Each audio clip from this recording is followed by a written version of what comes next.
Dr. Mafalda, all the way from Portugal, she came to talk about something very important. أربيل تحتوي على واحدة من القلاع القديمة جدا. أتكلم بالعربي ده ثانية واحدة دقيقتين. Professor Mafalda, Dr. Mafalda comes from her interest. She's an artist, but engineering artist. So she's architect. She looks after heritage. Iraq full of heritage. أربيل, كردستان, بغداد, الناصرية, واسط, كل مكان بالعراق. She is going to talk about how we use AI, how we use technology to preserve this wonderful things we have from the past. I will pass that to you, and the floor is yours. Thank you very much. Rojbaz, good morning, everybody. So, how AI tools reshapes architecture, creativity, and research. How AI tools operates in the architect minds, and how AI tools can contribute to the architecture field. So that's why what I will speak now. So AI is a big umbrella to different technologies, machine learning, deep learning, and natural language processing. It all deals with training, have a lot of data, analyze data, training models, and predict. So we have input layers in deep learning. These thousands of data are processed, are analyzed, are increasing each time the model. Then we have the final results. And we can use this process all around from the concept to create a new image that's the one it's in the background. So we can use this process to create a new image, new models in architecture. So AI to architecture is not that a robot will take the seat of architect on the desk and draw the buildings, is that it's about algorithms, softwares that can categorize, analyze, and create things. And in architecture, it can have two approaches: in creative new things, on the practice, and in the research, new modeling. So back to 2000, and AI is dealing with a lot of information. It can be applied to urban places, traditional architecture. So what is the process? To learn about architecture models, to teach the machine how the process of layouts on housing going on, and then to predict new development, new layouts. So nowadays you can find on the internet lots of web pages and software that can rearrange and create new models from the ones who are in the internet. So this is an example made by Studio Timfu that pick up the concept of the Iraqi architecture Zaha Hadid and tell the machine, give the instructions to do this novel curved building. So what we can do as an architect, we pick up the best features of these thousands of models that is generated.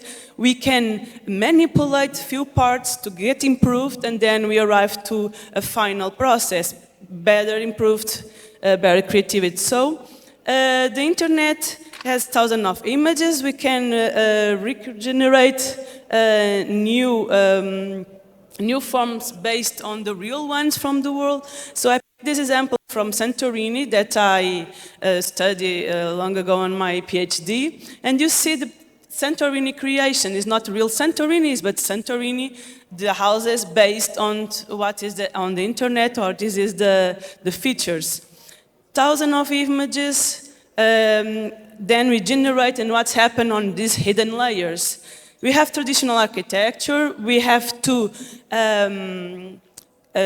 simplify the models, homogenize the information to be parameterized, to get the opportunity to compare and reach new solutions. So that's why how the process going on, and then you can predict new allotments has the traditional logic for the space. Now I bring you an example using machine learning. So we had the problem to develop how to assessment the public space in Lisbon, in Alfama neighborhood. We use, first we had to choose a particular street to analyze. We had space syntax theory, we used routes, but we were interested in processing images. So, images from the occupation of the public space. And we teach the machine to analyze the image to see the percentage of people who was on the place. And how we did it, we started with the deep learning algorithm. It didn't recognize our people. It was saying sofas or plants. So we have the idea to analyze the image, to transform the image in a binary system, black and white. We teach the machine to avoid noise, umbrellas, trees, cars, shadows, and the perspective also, to finally get the result binary, black and white, what is empty space and what is people there. So we visualize the data in a JSON WebJS format, and then we got to mapping the image of the public space. So this is a huge group of people working, not just for architects, it's mathematicians, it's geometric people. And this is another project that I'm involved in studying vernacular vaulted houses. In Iraq you have the biggest brick vault on the world with a 30-meter span. So in this project, we study built heritage, and also with the vaults, and also we study texts, books that has theoretical information about how to build vaults. So what is our approach? To get a laser scanning of the building, to get that data. We have a cloud points in the building. So we compare the model come from the reality with the models that we see on the books. And then with this model we can do virtual reality, we can predict how it can be changed materials, we can also can see disappeared buildings by building information model, build this modeling to approach on real virtuality. So this is the entrance in the house, and let me show you. Yeah, this is the library of vaults that we created. So the idea now is, let's see if this best. Yeah. So we can compare what is the theoretical approach of the volumes of the buildings with the real one existing there.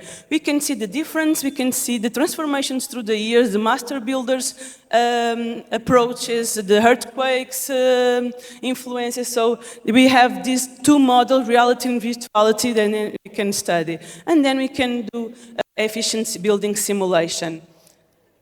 So these approaches I will telling you now, it will be starting a new project that is AI applied to architectural research, and we will combining natural language processing from those books using a library with trained handwritten to identify handwritten documents in Portuguese 19th century, and we will use also image processing to see patterns, to identify classes and workshops of master buildings, and then understand how it works like traditional architecture. But other way, there is no information about those vernacular buildings.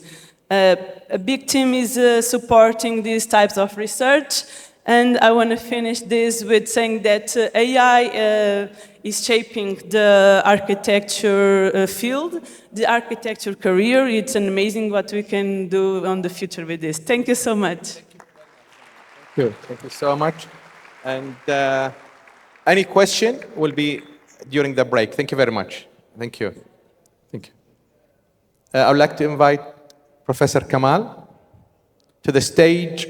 Professor Kamal, well-known professor in the UK, his area of interest and research, cybersecurity and innovation in technologies.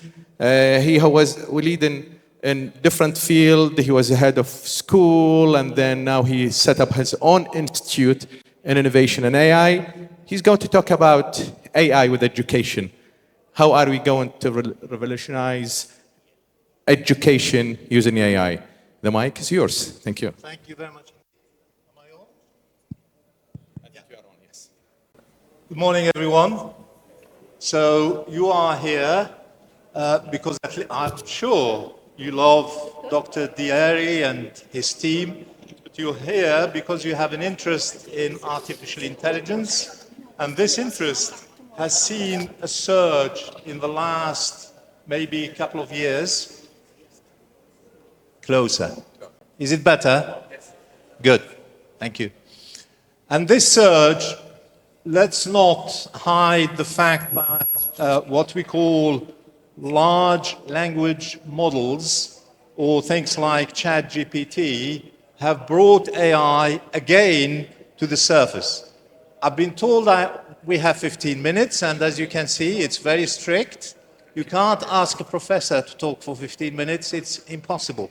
But I'll try and summarize what I want to talk about with AI in education. But before I do, I'm not an expert in AI in education. I've done a lot of work in the 90s. When I was at Cranfield, I set up the AI applications unit in 1992. I worked for the Airbus consortium, designing AI systems for distributed integrated design. And of course, as Dr. Dia said, I've been in the UK higher education sector for more than 35 years. So I understand a little bit about education, I understand a little bit about AI, and I am a user of AI in education. So that's the perspective I will be bringing to you here today. So I will skip this one. I'll surprise you with what I'm going to cover, or probably not. So Dr. Dia mentioned Al-Khwarizmi as one of the pioneers. And I have a great deal of sympathy with that, but they gave us 15 minutes, so we're not going to go that far in history. The recent history of AI goes back to the 50s. In fact, if you go to the British Museum, you will find one of the artifacts is the Babbage machine, etc., and it gives you an output, or 2 plus 4 plus 6, etc. And in the 1830s, that machine was thought of being intelligent, being smart.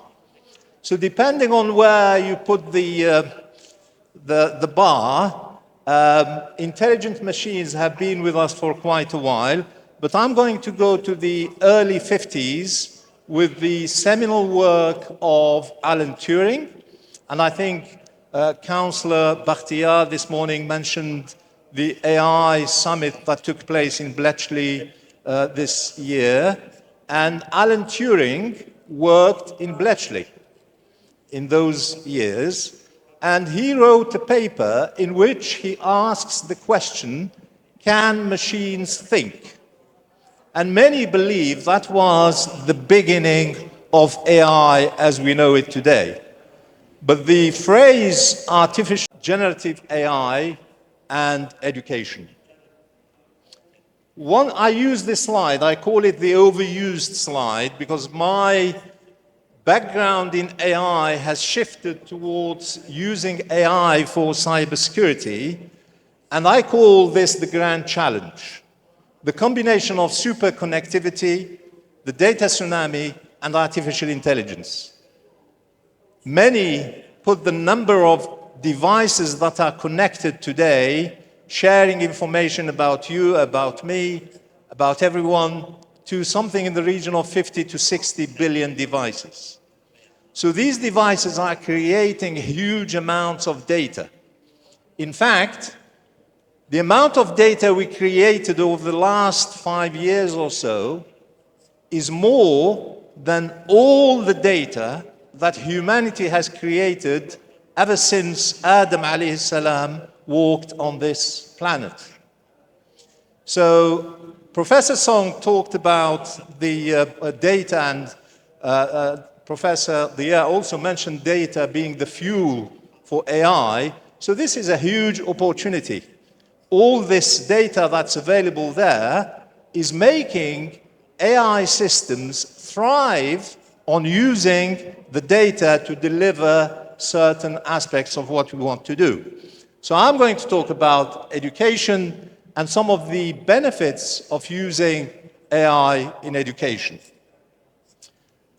Different ways of learning. So this chalk and talk we moved away from chalk and talk. So today we have the possibility, and let's not kid ourselves, we are at the very early stages. We're all learning.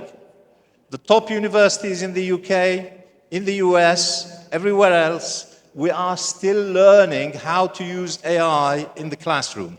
And hopefully later we have a masterclass where we can delve into the detail of how we can use these technologies to support personalized learning, so people with particular disabilities or the way they progress and perform is different.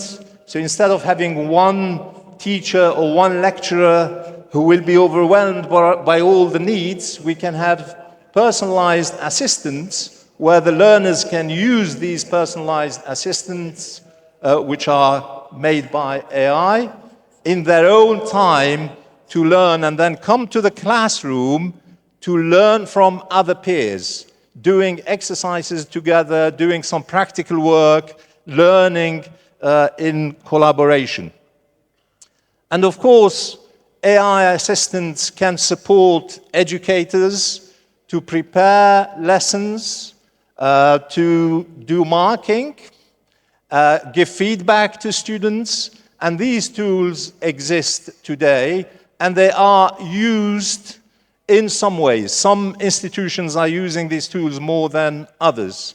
Many institutions are still working out policies and procedures and cultures. How are we going to deal with this?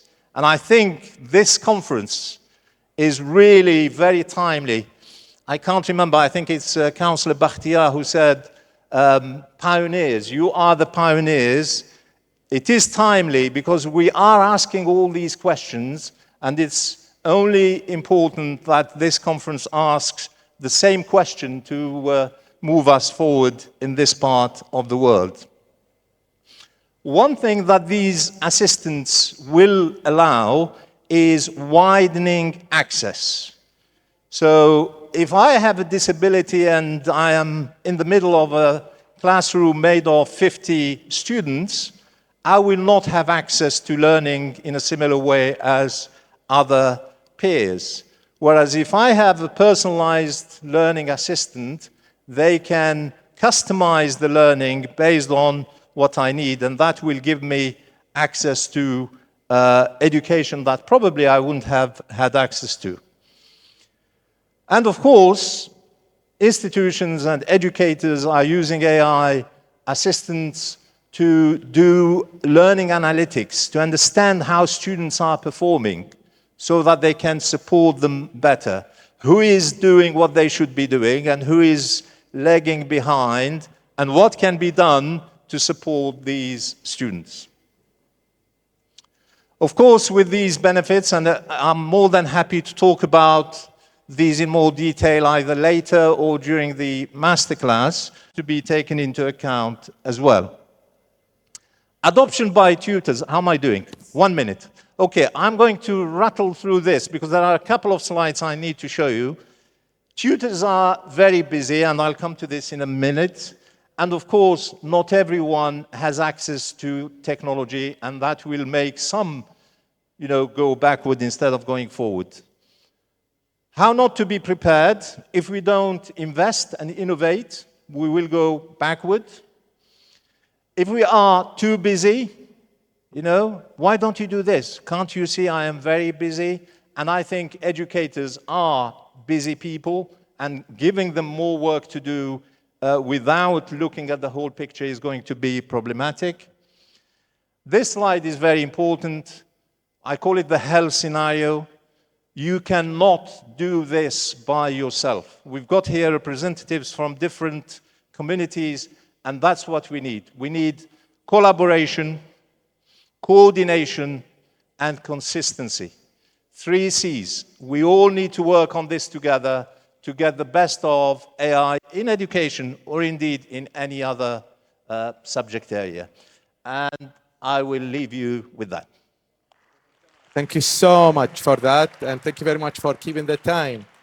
And by the way, it is not the end of the story. What we are going to have now, we are going to have a break. We've got coffee, came all the way from Suleymania, called Jan's Coffee. You've got to try it. They say it's very beautiful, very nice. I've seen a professor. Can you look at him? He's drinking the coffee. He's just tasting it. He's a doctor. He has to taste it.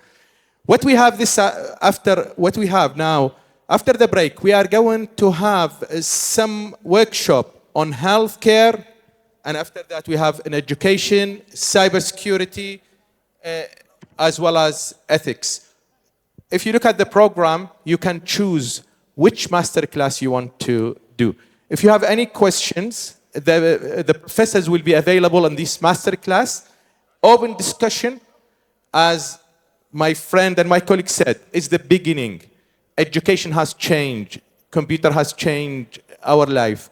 And I would like to invite you to the coffee. Thank you so much for being with us. And sorry of taking so long. Thank you.